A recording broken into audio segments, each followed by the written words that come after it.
जैसे हवा भी पत्थर हो गई हो। गांव की गलियों में धुंध लिपटी थी, सांस से भाप निकलती थी और टप टप करती बूंदों की जगह इस बार सिर्फ कड़ाके की सर्दी थी। इसी ठंड में एक छोटा सा घर था जहां 4 बहनें रहती थीं, सीमा, राधा, पूजा और सबसे छोटी चांदनी।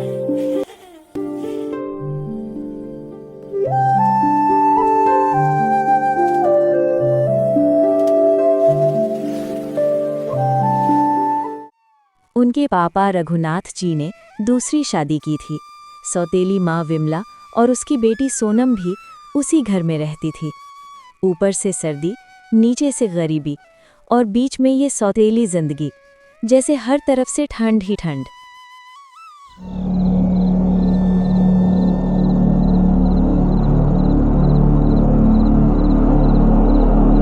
इस साल ठंड कुछ ज्यादा ही लिपटी हुई थी। रघुनाथ जी कई महीनों से बीमार थे।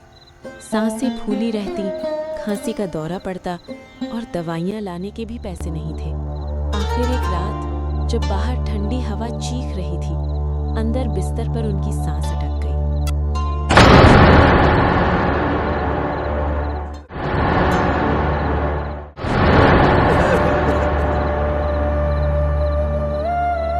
पापा, पानी मैं अभी लाई आपके लिए, रुकिए। बेटा, अब पानी मेरे किसी काम का नहीं। सीमा का हाथ कांप गया। चांदनी रोती हुई पापा के सीने पर सिर रखकर बोली, पापा मत जाइए। लेकिन उस रात ठंडी हवा के साथ उनके पापा की आखिरी सांस भी निकल गई।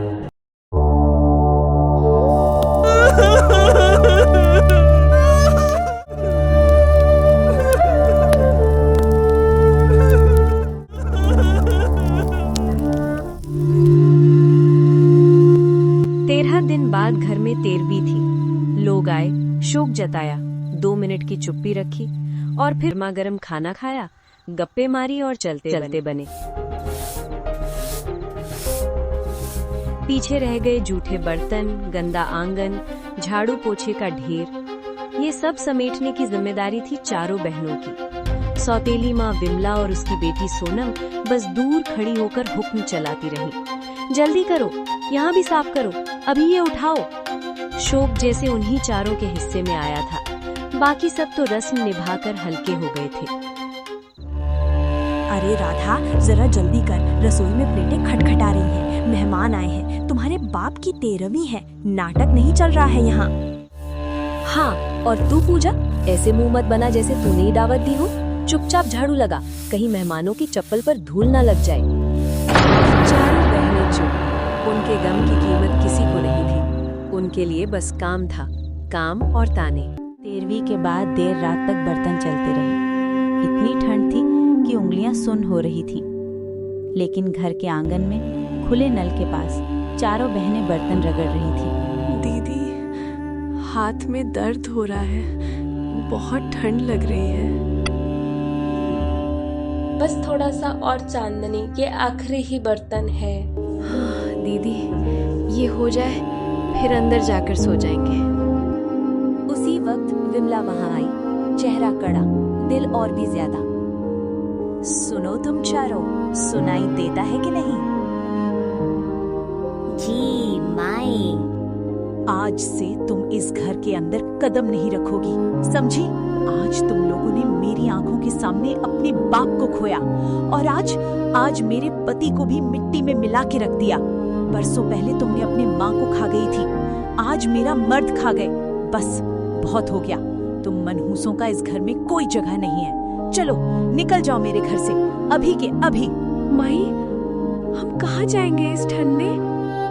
मुझे नहीं पता, सड़क पर जाओ, कुएं में कूदो या आसमान में उड़ो, मेरे घर में तुम्हारा कोई हक नहीं। ये घर, ये दीवारें, ये छत अब सिर्फ मेरा और मेरी बेटी का है।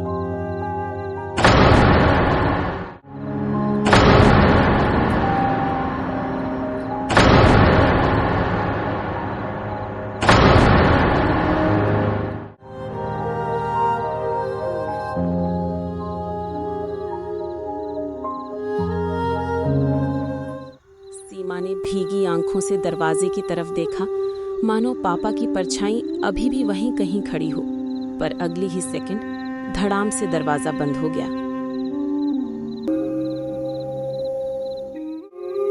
रात बहुत हो चुकी थी।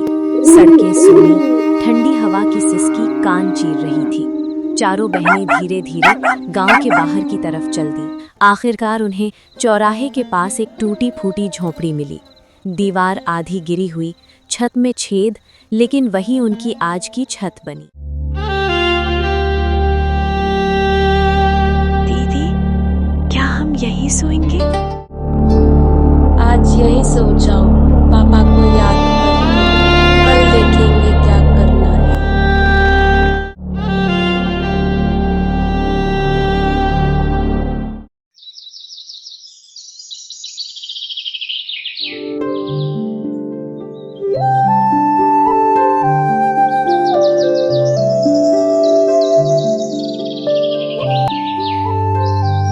सिहरती रात काट छांट के बीत गई।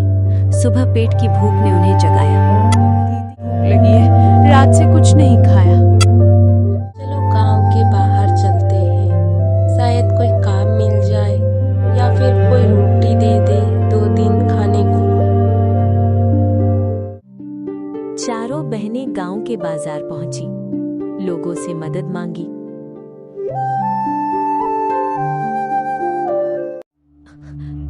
माई, थोड़ा सा खाना मिल जाता क्या? हम काम भी कर लेंगे। लेकिन जवाब सिर्फ नजरें फेरना, ताने या सीधा इनकार। जाओ जाओ, यहाँ रोज भीख मांगने वाले आते हैं, कामकाज नहीं करेंगे, बस रोना रोते रहेंगे।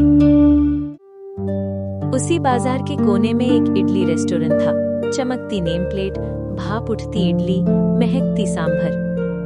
दीदी, जरा पूछो ना, शायद काम दे दे। चारों अंदर गईं। मालिक काउंटर पर बैठा था, शर्मा जी, पेट निकला हुआ, आंखों में घमंड। नमस्ते साहब, हमें काम की बहुत जरूरी है। क्या आप हमें कोई काम दे सकते हैं? हम बर्तन धो देंगे, फर्श साफ कर देंगे, बस हमें भर पेट खाना दे देना, नहीं तो आधा पेट ही खाना दे देना तो भी चलेगा। अरे, तुम्हारे जैसे तो रोज आते हैं। शुरू में कहते हैं बस खाना दे देना, बाद में यहीं चिपक जाते हो, महीने के आखिर में तनख्वाह भी मांगते हो। चलो चलो, मेरे रेस्टोरेंट के सामने से हटो, मेरा मूड मत खराब करो। साहब, सच में हमें बस 2 इडली दे दीजिए। छोटी बहन ने कल से कुछ नहीं खाया। सुना नहीं क्या? जाओ यहाँ से, वरना अभी नौकर को बोलूं तुम्हें थक्के मारकर बाहर निकाल दे। दिल टूट गया, पर पेट की भूख टूट नहीं रही थी। रेस्टोरेंट के पीछे कचरे का डिब्बा था, जिसमें टूटे बिखरे टुकड़े पड़ी हुई इडली थी। दीदी, ये खाने लायक होगी? जब इंसान न रहे तब कचरा भी खाना बन जाता है पूजा। चारों बहनों ने कचरे के डिब्बे से इडली के टुकड़े उठाए, धूल झाड़ी और वहीं पास की दीवार के सहारे बैठकर खाने लगी। ये इडली सिर्फ उनके पेट में नहीं, दिल में भी जख्म छोड़ गई। शाम तक वे फिर उसी टूटे हुए झोपड़े में लौट आई। ठंड के मारे दांत कटकटा रहे थे। उन्होंने सूखी टहनियां, पत्ते जो भी मिला इकट्ठा किया और छोटी सी आग जलाई। दीदी, क्या हमारी जिंदगी हमेशा ऐसी ही रहेगी? नहीं, ऐसा नहीं रहेगा। कल सुबह हम मुखिया जी के पास जाएंगे। पापा की जो भी छोड़ी हुई चीज है उस पे हमारा भी हक है। हम अपना चीज, अपना हक मांग कर रहेंगे। चारों बहनें उस रात आग के आसपास बैठी, एक दूसरे को अपने हाथों से ढकती हुई और अपने आप से एक वादा करती रहीं, अब और नहीं झुकेंगे। सुबह की हल्की धूप की जगह अब आसमान से बर्फ के सफेद फाहे धीरे धीरे गिर रहे थे। चारों तरफ सन्नाटा था, हवा में तीखी ठंड घुली हुई थी। पेड़ों की टहनियां बर्फ से ढकी थीं और जमीन पर सफेद चादर बिछी हुई थी। चारों बहनें बिना स्वेटर के ठंड से कांप रही थीं। ठंड से कांपते कदमों के साथ बर्फ पर निशान छोड़ती हुई सीधे गांव के मुखिया ठाकुर साहब के घर की ओर बढ़ रही थीं। हवा का हर झोंका चेहरे को चीरता हुआ लग रहा था, लेकिन उनकी आंखों में ठंड से ज्यादा किसी आने वाले तूफान की बेचैनी थी। बर्फ गिरती रही और चारों बहनें उस बर्फीले सन्नाटे को चीरती हुई मुखिया के घर के दरवाजे तक पहुंच गईं। मुखिया जी, हमारे पापा मर गए। सौतेली माँ ने हमें घर से निकाल दिया। हमारा कोई ठिकाना नहीं है। कृपया आप हमारी मदद करें। पापा की 4 एकड़ जमीन थी और एक घर है। क्या उस घर में एक खाली माँ का हक है? हमारा कोई हक नहीं है? जी ने गंभीर नजरों से चारों बहनों को देखा, फिर बोले, हक तो है बेटियों, कानून भी कहता है और इंसाफ भी। चलो अभी तुम्हारी सौतेली माँ के पास चलते हैं। सभी लोग विमला के घर पहुंच गए, वही घर जहां से उन्हें रात को धक्के से निकाला गया था। विमला, ये चारों तुम्हारे पति की बेटियां हैं। कानून के हिसाब से घर और जमीन में इनका भी हिस्सा बनता है। तुमने इन्हें घर से क्यों निकाला? कानून मत बताइए मुखिया जी। मैं अभी जिंदा पत्नी हूँ और ये मेरी सौतन की बेटियां हैं। पराया खून है। घर मेरा, जमीन मेरी, सब मेरा। मैं कुछ नहीं दूंगी इनको। भीड़ जमा हो गई। लोग फुसफुसाने लगे। इतनी सर्दी ठंडी कोहरे में 4 लड़की को घर से बाहर निकाल दिया। देखो विमला, अगर तुमने इन्हें उनका हिस्सा नहीं दिया तो पंचायत लगेगी और जरूरत पड़ी तो ऊपर तक शिकायत जाएगी। तुम्हें जो मिलना है वो मिलेगा, पर इन बेटियों का हक छीना नहीं जा सकता। ठीक है, घर नहीं दूंगी, पर जमीन का एक टुकड़ा ले लो जो खेत के पीछे पड़ा है, और ये 400 रुपए बस। इसके बाद मुझसे कुछ भी मत मांगना। चारों बहनें चुप रहीं। उनके लिए ये भी बहुत था, रहने को जमीन, हाथ में थोड़े पैसे और उम्मीद की एक पतली किरण। हक तो इससे भी ज्यादा है हमारा, पर इतना भी हमें किसी चमत्कार से कम नहीं होता। पंचायत वहीं खत्म हुई। चारों बहनें अपने पुराने घर से अपना थोड़ा बहुत सामान उठाकर उस खंडर सी जमीन की तरफ चल पड़ी जो अब उनकी थी। वो जमीन सूखी थी, चारों तरफ झाड़ियां, एक कोने में टूटा फूटा ढांचा, पर बहनों की आंखों में इसे घर बनाने की जिद थी।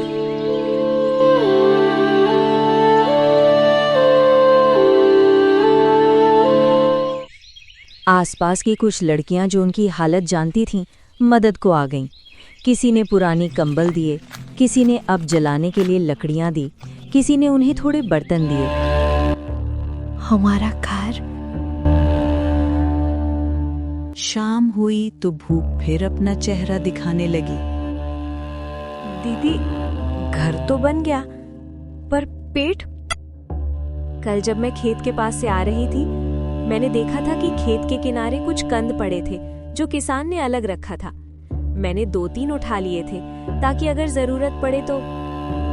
कंद उबाल ले।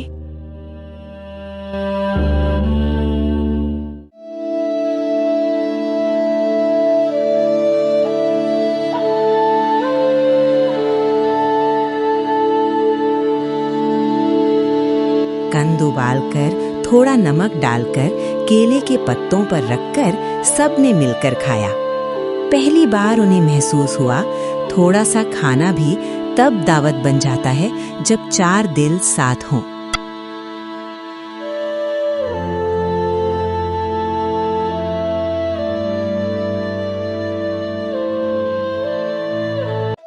अगले दिन चारों बहनें फिर काम की तलाश में निकली। किसी ने कहा, हमारे यहाँ काम है ही नहीं।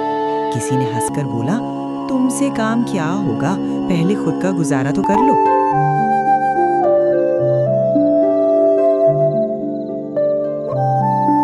शाम को सब निराश होकर घर लौट आए।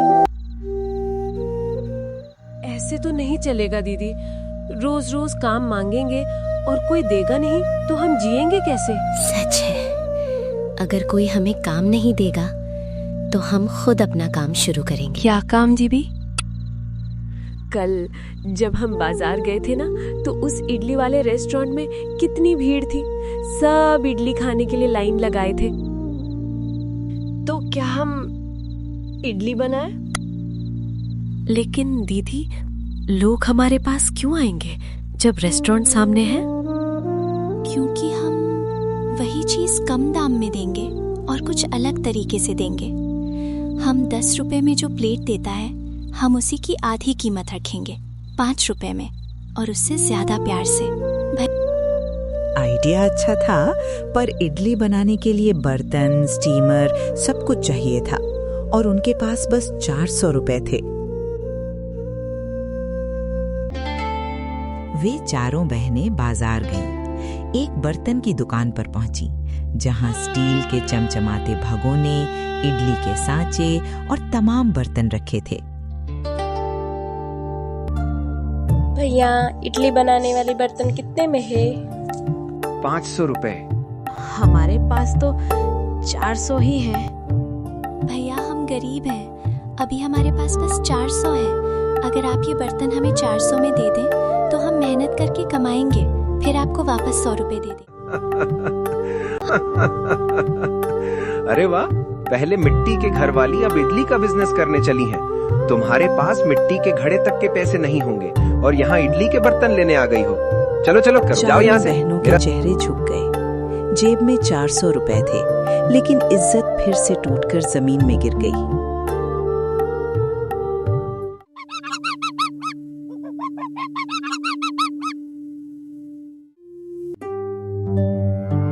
बाजार से निकलकर वे चारों एक बड़े पेड़ के नीचे बैठ गईं। ओले नहीं गिर रहा था आसमान से।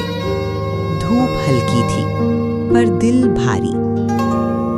अब क्या करें दीदी? बर्तन नहीं खरीदे तो इडली कैसे बनाएंगे? और इन 400 में हमें राशन भी लेना है। उसी वक्त चांदनी की नजर सामने पड़ी। एक कुम्हार मिट्टी के बर्तन बना रहा था। चाक घूम रहा था और उसके हाथों में मिट्टी आकार ले रही थी। कोई घड़ा, कोई भगोना, कोई गुल्लक। दीदी, एक बात कहूं? हाँ चांदनी, बोलो, क्या बात है? अगर हम इडली मिट्टी के भगोने में बनाए और कुल्हड़ में परोसे, स्टील या एल्यूमिनियम की बजाय मिट्टी, लोग कहेंगे ये तो पुराना देसी स्वाद है और मिट्टी के बर्तन तो सस्ते भी पड़ेंगे। और केले के पत्तों पर भी रख सकते हैं, जैसे गांव में दावतों में रखते हैं ना।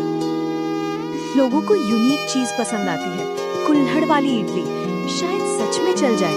हाँ, हमारा इडली रेस्टोरेंट नहीं होगा, हमारा होगा 4 बहनों की कुल्हड़ इडली। आज रात मेहनत करेंगे, कल सुबह से हमारा ठेला चलेगा। उन्होंने कुम्हार से बात की। थोड़ी मिन्नतों के बाद उसने उन्हें सस्ती कीमत पर एक बड़ा मिट्टी का भगोना, कुछ कुल्हड़ और कुछ छोटे मिट्टी के प्लेट जैसे बर्तन दे दिए। बाकी पैसे से उन्होंने थोड़ी दाल, चावल, इडली का सामान और मसाले खरीद लिए। रात को झोपड़ी में नया माहौल था। एक बहन चावल और उड़द की दाल भिगो रही थी, दूसरी पीस रही थी, तीसरी सांभर के लिए सब्जी काट रही थी, चौथी कुल्हड़ और केले के पत्ते धोकर सजा रही थी। आज रात मेहनत करेंगे, कल सुबह से हमारा ठेला चलेगा। रात के 3 बजे ही सब उठ गईं। भाप उठती इडली, उबलता सांभर, मिट्टी के भगोने से आती देसी महक। सुबह 7 बजे तक सारा सामान तैयार था। उन्होंने थोड़ा सा ठेला जैसा इंतजाम किया, मिट्टी के भगोने और कुल्हड़ उसमें रखे और निकल पड़ी बाजार की ओर।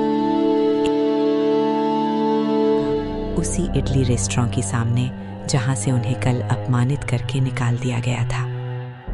अरे वाह, तो ये बात है।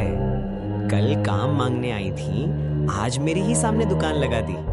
चलो अच्छी है, लोगों को भी पता चलेगा औकात क्या होती है।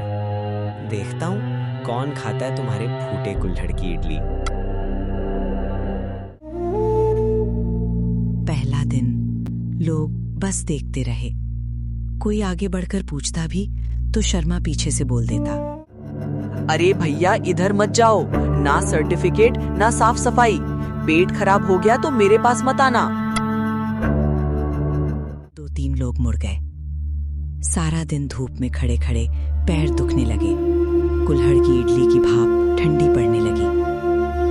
दीदी, क्या कोई नहीं आएगा? कोई तो आएगा चांदनी। हर रात के बाद सुबह होती है। आज हमारा पहला दिन है। थोड़ी देर बाद एक छोटा सा लड़का आया, फटे पुराने बैग के साथ। दीदी, मेरे पास सिर्फ 5 रुपए हैं।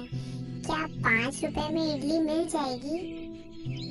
हमारी प्लेट तो 10 रुपए की है, पर तेरे लिए पूरी प्लेट 5 में ही दे देंगे।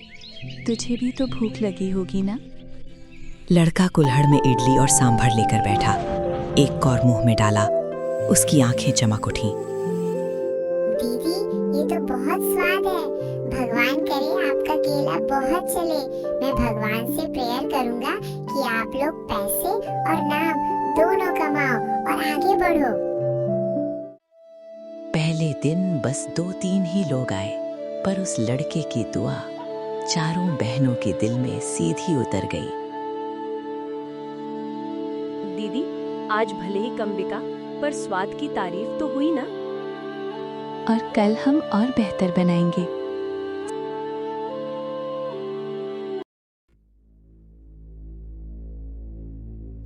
रात को बचा हुआ सामान उन्होंने खुद खाकर खत्म किया।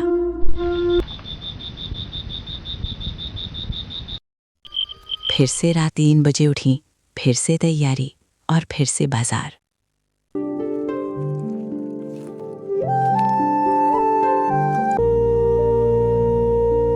भाई, ये कुल्हड़ वाली इडली कैसी होती है? जरा चक्कर देखिए ना काका, मिट्टी के भगोने में बनी देसी स्वाद। आदमी ने प्लेट ली, चखा, फिर मुस्कुराया। अरे वाह, सच में तो बढ़िया है ये, ऊपर से कीमत भी कम।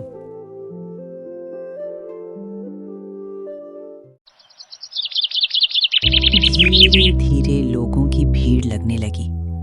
कोई कहता कुल्हड़ में खाने का मजा ही अलग है। कोई कहता बेटियां हैं, मेहनत कर रही हैं, इन्हें सपोर्ट करो। शर्मा के रेस्टोरेंट में बैठने से पहले लोग अब एक बार 4 बहनों के ठेले की तरफ मुड़कर देख लेते। कुछ तो सीधे वहीं आ जाते।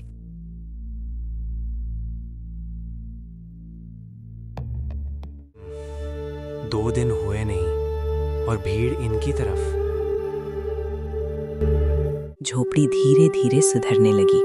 छत पर टिन की नई चादर, अंदर एक छोटी सी अलमारी और दरवाजे पर टंगा एक बोर्ड, 4 बहनों की कुल्हड़ इडली।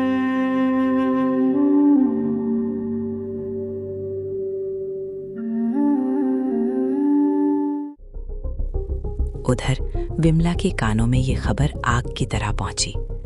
तुम्हारी सौतन की बेटियां अब इडली बेचकर पैसे कमा रही हैं और लोगों में उनकी खूब तारीफ हो रही है। क्या वो चारों जिनको मैंने सड़क पर फेंक दिया था आज नाम कमा रही हैं? माँ, अगर वो ऊपर जाएंगे तो लोग पूछेंगे उनकी सौतेली माँ कौन है, और जब उन्हें पता चलेगा कि तुमने उन्हें घर से निकाला तो तुम्हारी इज्जत का क्या होगा? विमला के दिल में जलन का तूफान उठ गया। उसने फैसला किया, इनका धंधा जितनी जल्दी उठा है उतनी ही जल्दी मैं इसे गिरा दूंगी।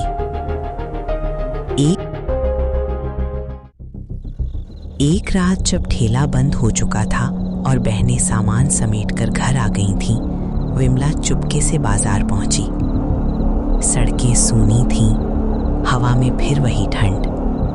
ठेले पर रखे कुछ मिट्टी के कुल्हड़ और भट्टी के पास पड़े बर्तन वहीं थे। उसने अपने थैले से एक छोटा सा पाउच निकाला, बहुत तेज मिर्च और नमक का मिश्रण। उसने कुछ कुल्हड़ों के अंदर और भगोने के निचले हिस्से पर यह पाउडर रगड़ दिया।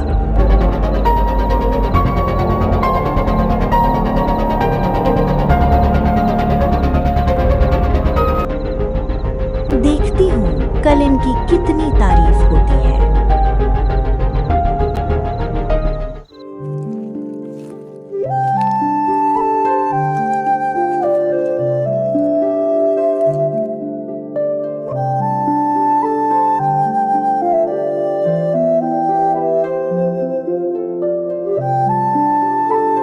अगले दिन सुबह बहनें ठेले पर पहुंची।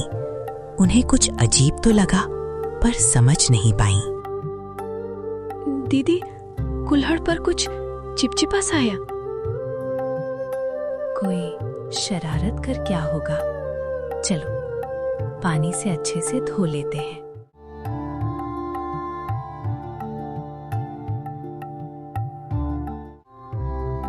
उन्होंने कुल्हड़ साफ किए, लेकिन भगोने के नीचे लगा पाउडर हल्का सा रह गया।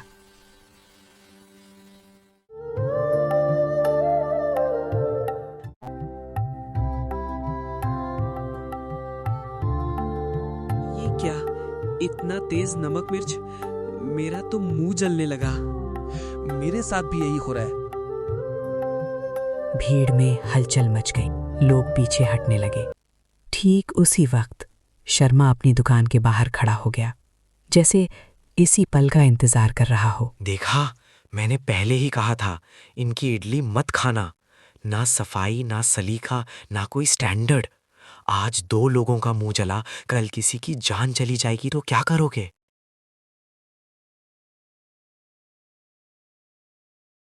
हम तो हमेशा जैसा बनाते हैं वैसे ही बनाया।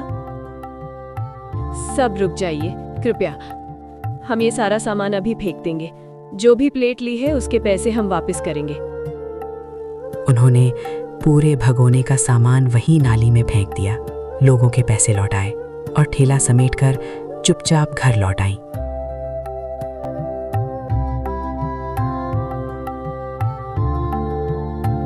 झोपड़ी में उस रात बहुत सन्नाटा था। आग भी जैसे शर्मा कर धीमी जल रही थी। शायद हमसे ही कोई गलती हो गई थी के? नहीं, हम रोज एक ही तरह से बनाते हैं। आज अचानक ऐसा कैसे हो सकता है? तो फिर किसने किया होगा ये सब? वहीं कोने में बैठा एक छोटा सा लड़का, वही जो पहले दिन 5 रुपए देकर इडली खाने आया था, धीरे से बोला, दीदी, कल रात में देर से स्कूल से लौट रहा था। मैंने देखा था कोई औरत आपके ठेले के पास थी। वो कुछ बर्तनों में हाथ लगा रही थी। वो औरत कौन होगी? चेहरा साफ नहीं दिखा, पर उसके साथ एक लड़की भी थी। वो बोल रही थी, माँ जल्दी करो, कोई आ जाएगा। औरत ने कहा, चुप रहे सोनम, जल्दी कर, नहीं तो इनका धंधा जल्दी बंद नहीं होगा। सोनम, ये नाम सुनते ही चारों बहनों के दिल में जैसे बिजली गिर गई।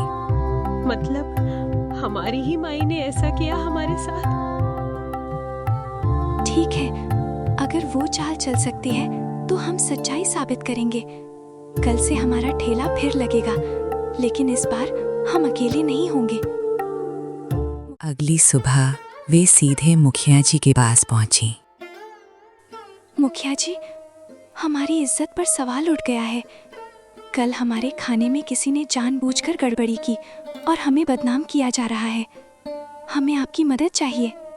मुखिया ने थोड़ी देर सोचा, फिर बोले, सच सामने लाना होगा।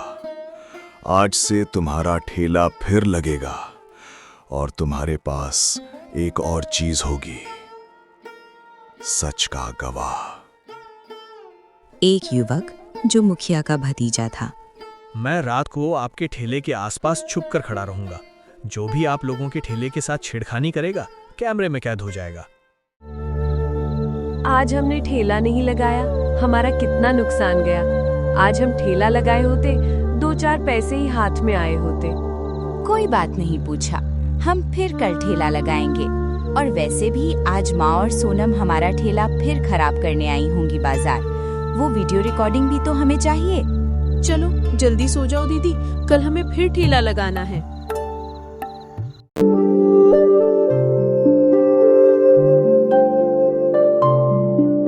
तुम 4 रो, फिर अपनी खराब इडली खिलाने आ गई हमें। हमारे पास वीडियो रिकॉर्डिंग है जिसने हमारे खाने के साथ छेड़खानी करी थी। लोगों ने एक बार फिर उन पर विश्वास किया। अब उनके पास केवल उनकी किस्मत और भगवान का सहारा था। इसके बाद अगर कोई भी उन पर उंगली उठाता तो वे चुपचाप वो वीडियो सबूत के तौर पर दिखा देती, जिसमें साफ दिखाई देता था कि उनकी ही सौतेली माँ उन्हें बदनाम करने की साजिश में लगी हुई थी।